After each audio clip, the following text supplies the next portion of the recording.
Hello and welcome. In this video we are going to look at the old tramways of Great Yarmouth. Now this is a tram, and for many years this was the main mode of transport for people in cities and large towns, and Great Yarmouth was no exception. Now if we go back in time, horses have been pulling carts since the wheel was invented, but the maximum a horse could pull on cart tracks, which were usually rutted and muddy, was about 850 kilograms. But on a tramway, it could pull 2,100 kilograms, or certainly a great deal more, because of the resistance on the wheels by using a plateway or rails of some description was much less than mud and dirt. The first street tramway was in 1860, but the greatest step forward, which was also in 1860, was the use of a special rail which sat flush with the roadway and was of little inconvenience to other road users. And here we see a very complicated tram junction using these rails. The original trams were powered by horses or steam, but gradually, as on the railways, electricity took over. Now let's look at the main subject of this video, the trams of Great Yarmouth.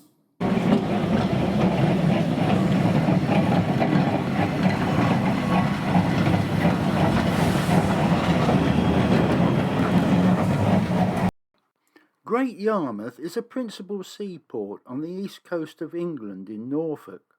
It is situated on a narrow peninsula less than a mile in breadth and stretches for about 5 miles from north to south, with the North Sea on the east and the rivers Bure and Yare, the latter which gives Yarmouth its name, to the west. It is a popular destination for visitors to the Norfolk Broads, which also lay to the west. The main industry, of course, was associated with the sea, in particular fishing, the most common being herrings. At one time, up to 1,000 boats could be seen at the North Quay. To give a sense of what I shall be describing in this video, I've drawn a map of the complete tram system which I shall use throughout.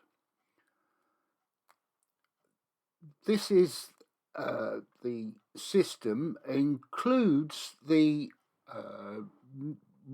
shared railway and tram line and also the just pure railway lines. That's the tram depot to the north of Yarmouth, because Yarmouth lies basically north to south, with Caister in the north and Gorleston in the south. We have 2 of the main railway stations, Vauxhall and Southtown, and to the west of the River Yare we have Southtown and the line from Southtown to Gorleston, which I shall be describing later on. And that goes to Gorleston Station. Feathers Plain, there was also a depot there. It was a mixture of single track and double track. And here we have the depot again, and Yarmouth Beach Station on the east side of the river.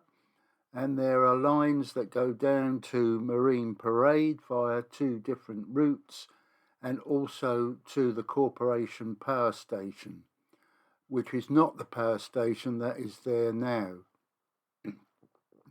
There's also the North and South Quay railway line or tram line to the Fish Wharf, which I've done a detailed video on, which I shall try and put a link in the description.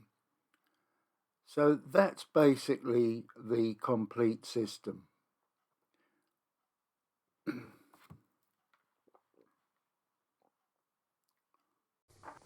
Now let's look at the Gorleston lines first.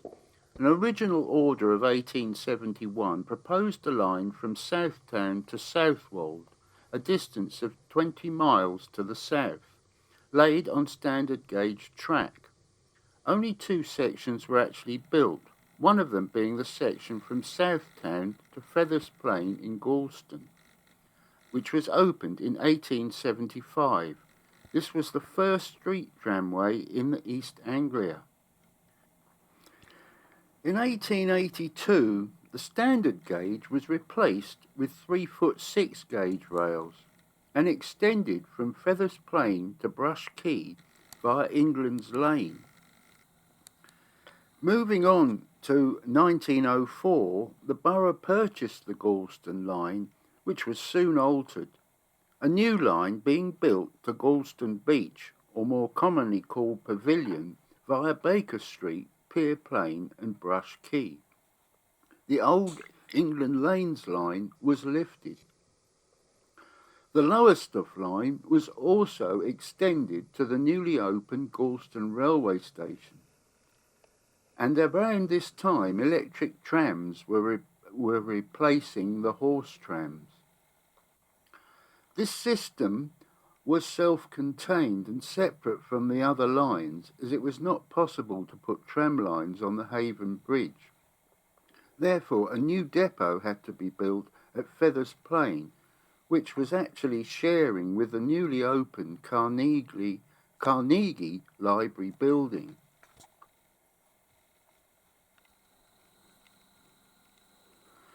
So let's go out now and see where these lines ran and what we can find now. So we shall start by looking at the Gorleston lines first. As it's quite a long line, I'm going to use the car. Now we're just crossing over the Haven Bridge here, and we're heading towards Southtown. There were never tram tracks across this bridge because it's a lift bridge. And when we get up to the lights, straight ahead was the site of the Southtown railway station. Opened there in 1859. Railway line ran from there to Ipswich via Beccles. And we shall be turning left into Southtown Road.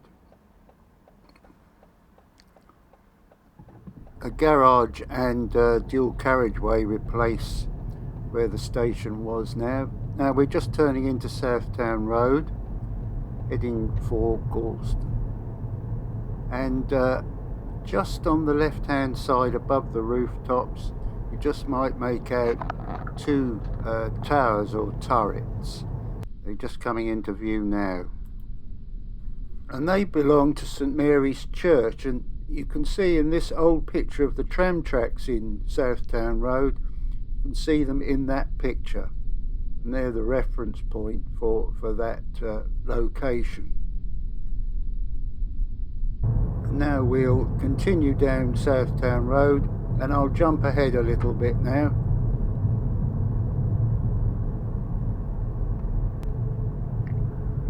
Well, we're getting near the end of Southtown Road. We're just going over the new approach road to the Herring Bridge, the new Herring Bridge, which is the 3rd crossing across the river in Yarmouth. And we're now approaching where there was, many years ago, it's all gone now, there was a pub called the Halfway House on the left hand side, replaced now by this dual carriageway.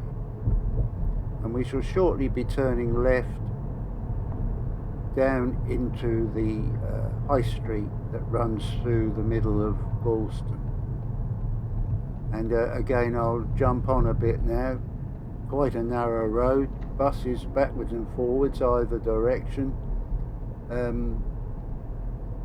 As you can see there, there's not a lot of room.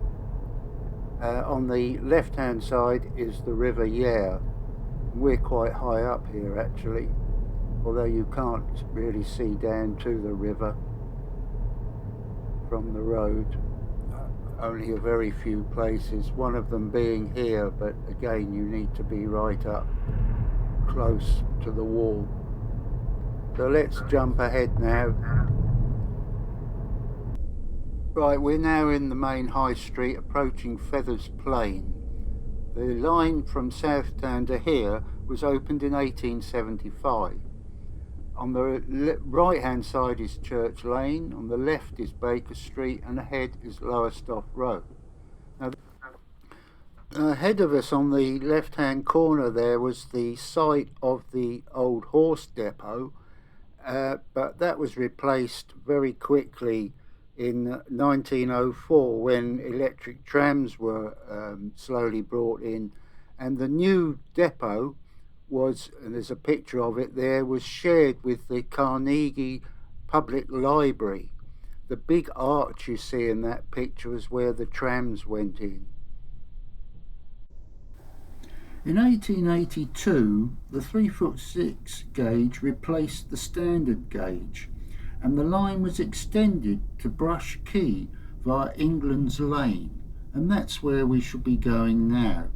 So we've left Feathers Plain behind us.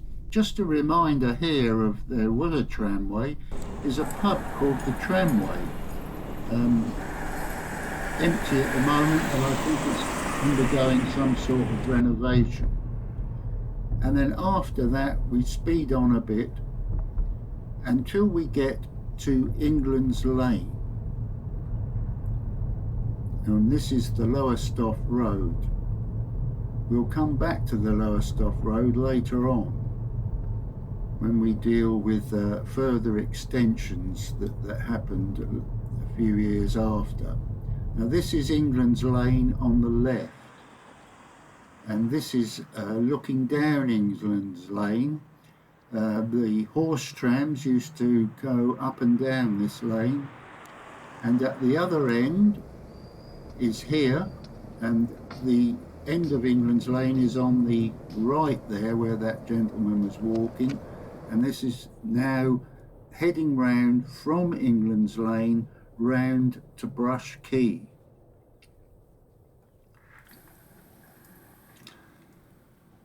And as we go round the corner, the river is just the other side of that wall in front of us, and now we're round into Brush Quay.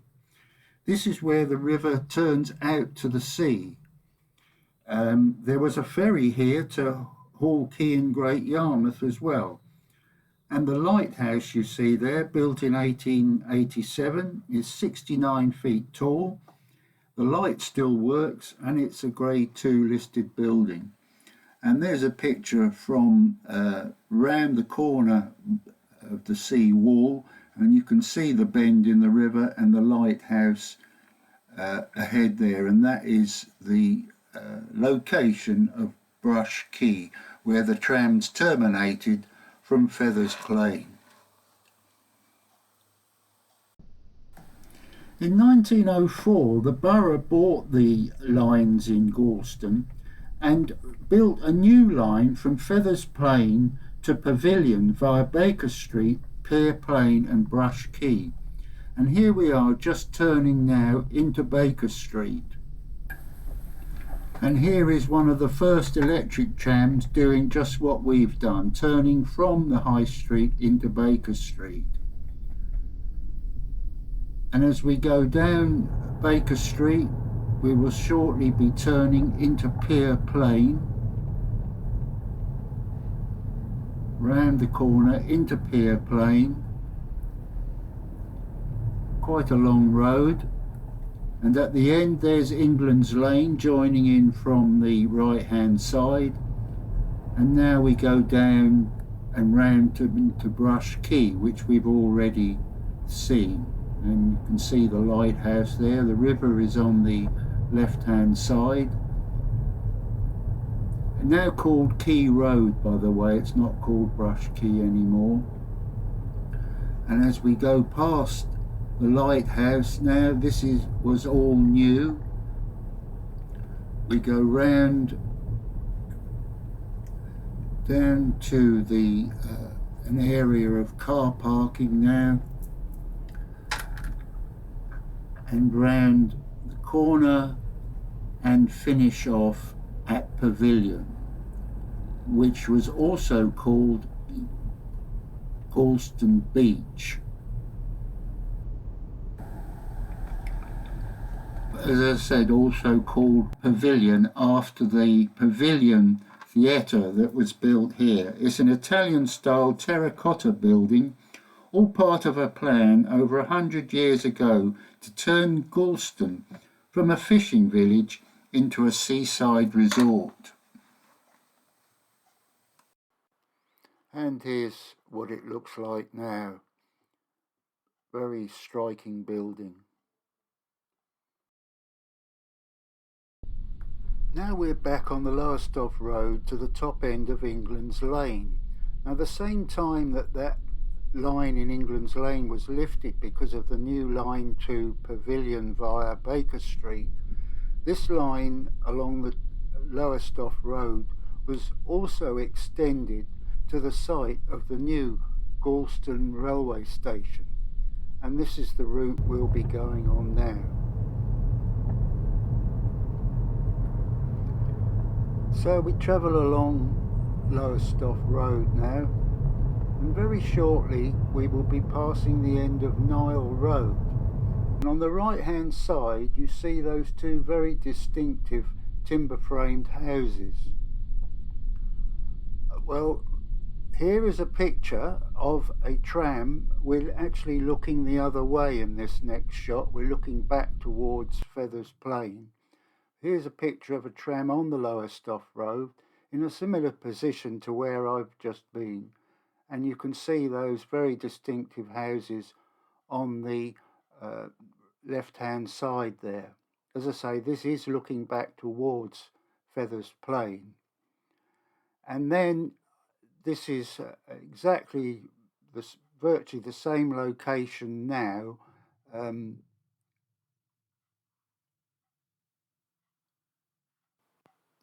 Again, you can see those two very distinctive houses, but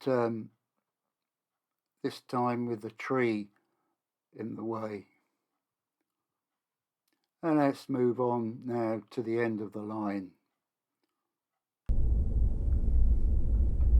Now, when we get to the end of the line, which is just past this terrace of houses on the left, Gorleston Station was just ahead on the right, albeit down in the cutting, and this was the terminus. And here's a picture of a tram that's just arrived at the terminus. You can see that terrace of houses on that right hand side. That's just arrived from Feathers Plain. And this is a shot that I took recently, virtually in the same position as the photographer in this shot here. Again, the reference point is the terraced houses on the right hand side there. And in fact, you can see those other distinctive wood framed houses by Nile Road just in the middle distance. And that's looking back down Lowestoft Road from the site of Gorleston Station to Feathers Plain. And that completes the lines of Gorleston from Southtown to Pavilion and to Gorleston railway station.